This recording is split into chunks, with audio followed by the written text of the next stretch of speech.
It was supposed to be a normal Sunday night, a quiet family home, a teenage boy upstairs at his computer, but within hours that boy would vanish into the shadows of the internet, and what his parents thought was harmless friendship would spiral into a nightmare.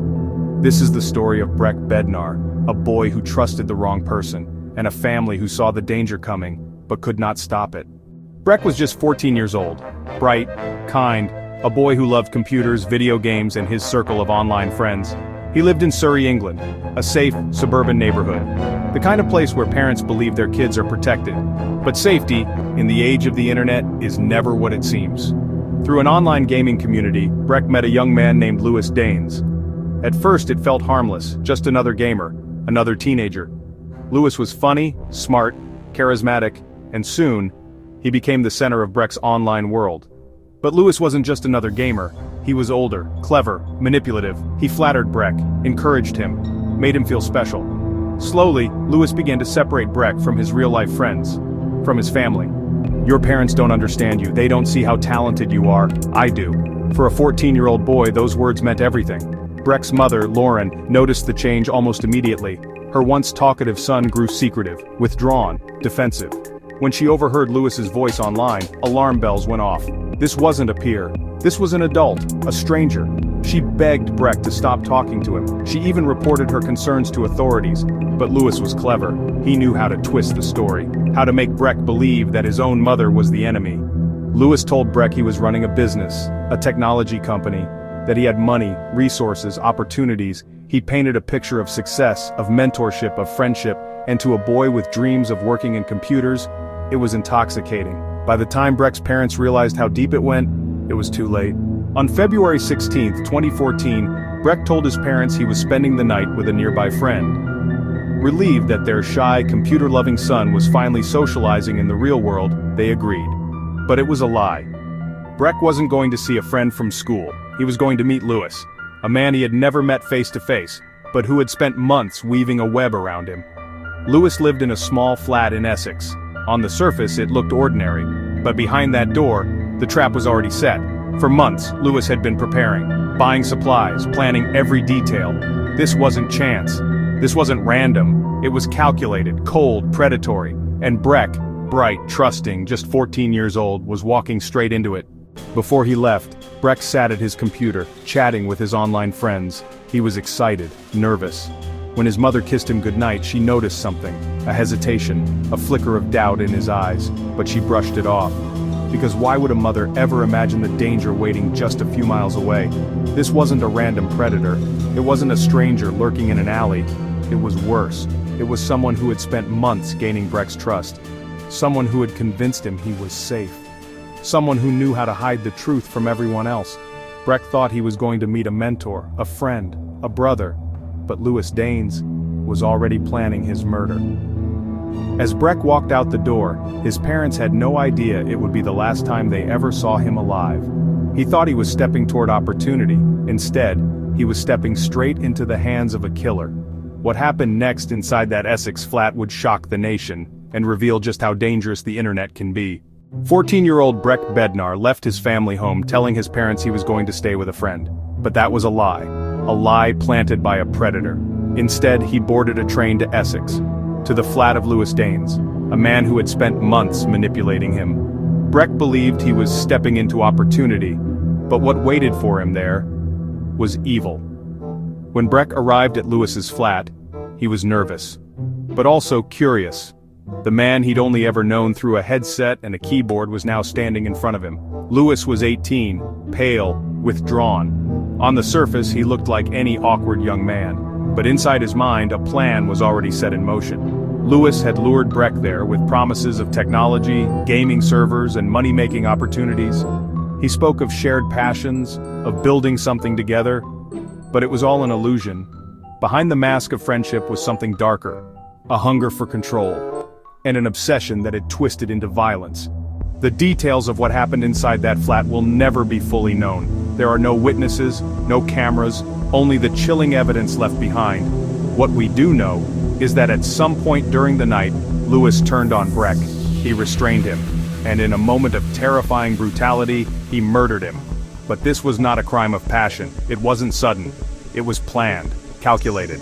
Police would later discover searches on Lewis's computer, searches about murder, about how to dispose of a body, about how to cover up a crime. For months he had fantasized about this, and now he had carried it out. Meanwhile, back in Surrey, Breck's parents believed their son was safe. His mother, Lauren, was relieved that her son was spending time with friends. But when hours passed, and Breck didn't come home, that relief turned to dread. She called his phone, no answer. She messaged his friends. None of them had seen him. Something was wrong. Very, very wrong. The most haunting detail? Lauren had warned authorities months earlier. She had told them her son was being groomed. She had begged them to intervene, but nothing was done. And now, her worst fears had come true. After the murder, Lewis didn't flee. He didn't panic. Instead, he cleaned up, calmly, meticulously, as if this was just another step in his plan. Hours later, he picked up the phone and dialed 999. The UK equivalent of 911. The recording of that call would later horrify the world. Lewis's voice was flat, emotionless. "I think you need to send police," he told the operator. "I've just killed someone." No panic, no remorse, just cold, chilling detachment. He admitted that the boy's body was in his flat, that there was no saving him. And then, he waited. When officers arrived at the Essex flat, they found a scene that would scar them forever. Breck's young body lay lifeless. Evidence of a violent struggle surrounded him, and sitting calmly in the same apartment was his killer, Lewis Danes. Quiet, composed, almost proud. He was immediately arrested. Back in Surrey, Breck's family's phone rang. It was the call no parent can ever prepare for. Police telling them their 14-year-old son was gone. The room spun. The air left their lungs. How could this be real? How could their boy, their gamer, their dreamer, their child, be gone forever? Within hours, the story made headlines across the UK. A boy groomed online, lured to his death, murdered by a man who pretended to be his friend. Parents everywhere shuddered. If it could happen to Breck, it could happen to anyone. The internet, once seen as harmless entertainment, was now seen as a hunting ground. But the horror didn't end with Breck's death. As detectives began digging into Lewis's computer, into his online life, into his chilling history, they realized this was no ordinary crime. It wasn't just a single act of violence, it was part of something bigger, something darker, something that suggested Lewis might not have planned to stop at just one victim. And what investigators uncovered next would leave them questioning just how many lives were in danger. Police stormed the flat of 18-year-old Lewis Danes. Inside, they found the body of 14-year-old Breck Bednar, and beside him, calm, collected, almost smug, sat his killer. Danes had confessed, but the true horror was only just beginning to unfold. At the station, detectives began questioning Danes. His answers were clipped, cold, calculated. He admitted to killing Breck, but gave no real explanation. No anger, no grief, no remorse, only chilling silence. Detectives turned to his flat. Inside, they found computers, hard drives, servers, and when digital forensics experts began sifting through them, a disturbing picture emerged. Lewis Danes wasn't just a gamer. He wasn't just socially awkward, he was a predator, a manipulator, a planner. Police uncovered months of online messages, conversations where Lewis convinced Breck that his parents didn't understand him, that he was destined for bigger things, that Lewis was his true friend, his mentor, his guide. Piece by piece, he chipped away at Breck's trust in his own family, until finally, he convinced him to come to Essex. It was grooming in its purest, most dangerous form. When Breck's mother Lauren was told about the digital trail, her heart broke all over again. She had warned authorities. She had begged for help. She had known something was wrong, and now the proof was there, right on Lewis's computer. Her son had been manipulated, used, destroyed, and no one had stopped it. But here, the story takes a turn. Because Lauren Bednar, a grieving mother crushed by loss, refused to stay silent. She refused to let her son's death be just another headline. She started speaking out, to police, to the media, to anyone who would listen.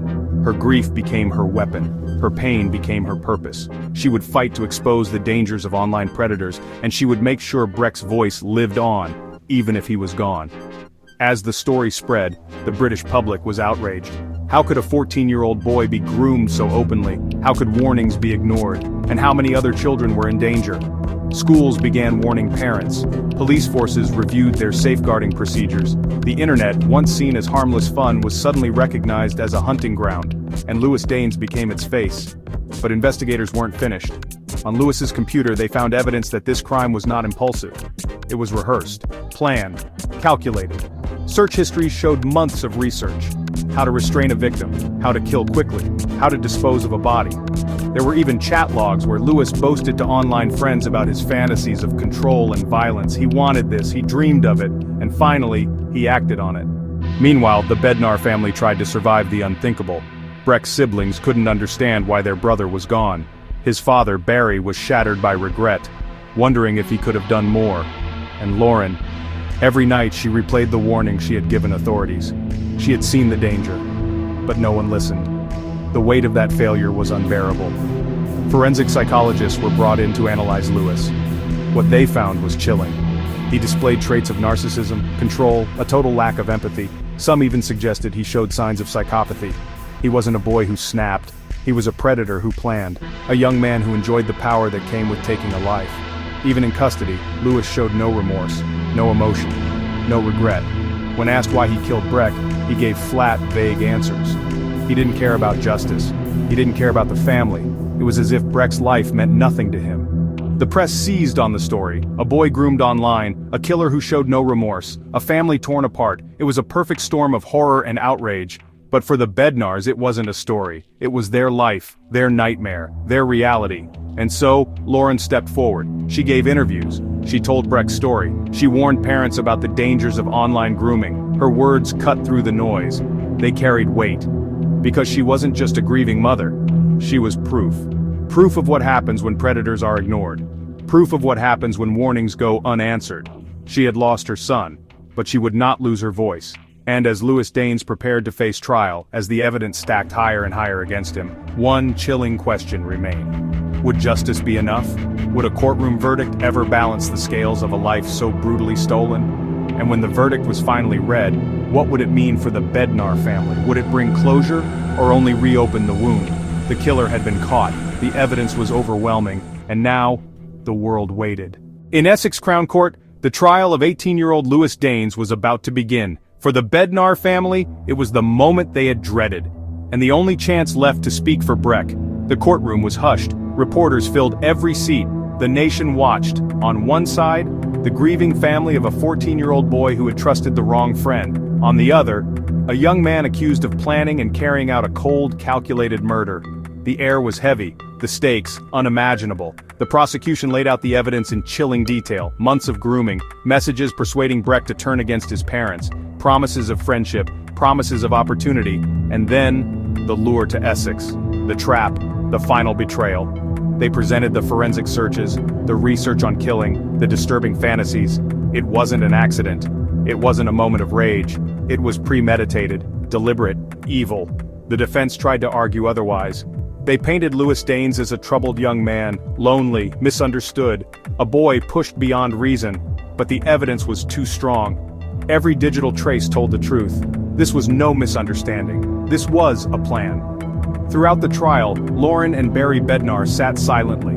Every detail cut them open again. Every message read aloud in court was another reminder of the son they could not protect. When the prosecutors showed photos from the crime scene, Lauren closed her eyes. She could not bear to see what had been done to her boy. But she stayed. She listened. She bore it. Because she had to. Because Breck could not. Days stretched into weeks. Testimony piled upon testimony.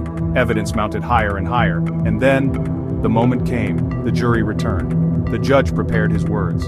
The courtroom held its breath. Guilty. Lewis Danes was convicted of murdering Breck Bednar. For a brief moment there was silence. And then, a wave of emotion crashed over the courtroom. Tears, relief, sorrow. Justice had spoken, but it could never bring Breck back. The judge delivered his words with weight. He described Danes as dangerous, manipulative, someone who would remain a threat for the rest of his life. And then came the sentence. Life imprisonment. With a minimum of 25 years behind bars, Lewis Danes would spend decades in prison. But for the Bednars, the number meant little, because no sentence could undo their loss. When court adjourned, reporters swarmed Lauren. Microphones thrust in her face, questions shouted, but her words were steady. She spoke of Breck, of his kindness, his laughter, his brilliance, and she spoke of the dangers that had taken him. Her son had been stolen, but if his story could save another child, then his voice would not be silenced. The verdict made headlines across the UK. Parents were horrified. Schools began teaching digital safety. Police forces reviewed how they handled reports. Breck's story became a turning point. A warning, a rallying cry. The internet was no longer seen as innocent. It was now recognized as a place where predators hide in plain sight. Lauren's grief transformed into purpose. She founded the Breck Foundation, an organization dedicated to educating children about online grooming and exploitation. She spoke in schools, she warned parents, she appeared on national television. Her message was clear: no child is safe from danger online, unless we make them safe. Her voice shook the nation, and through it, Breck's legacy lived on. Breck Bednar too spoke publicly about his son, but his pain was quieter, more private. He grieved not only for Breck, but for the innocence lost in every child who could be groomed. His words were simple, but powerful. Don't think it can't happen to you, because it happened to us. Breck's story is not just about one boy. It is about the hidden dangers that lurk in the digital world. It is about how predators groom, how they isolate, how they deceive. It is about a family's desperate warnings that went unheard, and it is about the devastating cost of silence. In the end, the major power shift was complete. Louis Daines thought he had won. He thought his crime would make him powerful, but instead, his name became a warning. His face became the symbol of evil. And Breck, through his mother's fight, through the foundation in his name, became the voice that saved others. The victim became the teacher. The tragedy became the lesson. The silence became a movement. Justice was served. But more than that, Breck's story continues to serve as a lifeline for children everywhere. Because of him, thousands of young people know the warning signs. Because of him, parents are more vigilant. Because of him, lives have been saved. The internet connects us all, but behind every screen, there can be danger. And Breck's story reminds us, trust must be earned, boundaries must be taught, and silence can be deadly. In the end, justice was not only the life sentence given to Louis Daines, justice was the legacy of a boy whose voice did not die with him. Justice was Breck Bednar becoming a light in the darkness. This has been the story of Breck Bednar. Breck's story must never be forgotten. Thank you for watching. If this story gripped you, don't leave just yet. Hit that like button, drop a comment, and subscribe for more chilling true crime documentaries. And tap the bell, so you never miss the next story that needs to be told.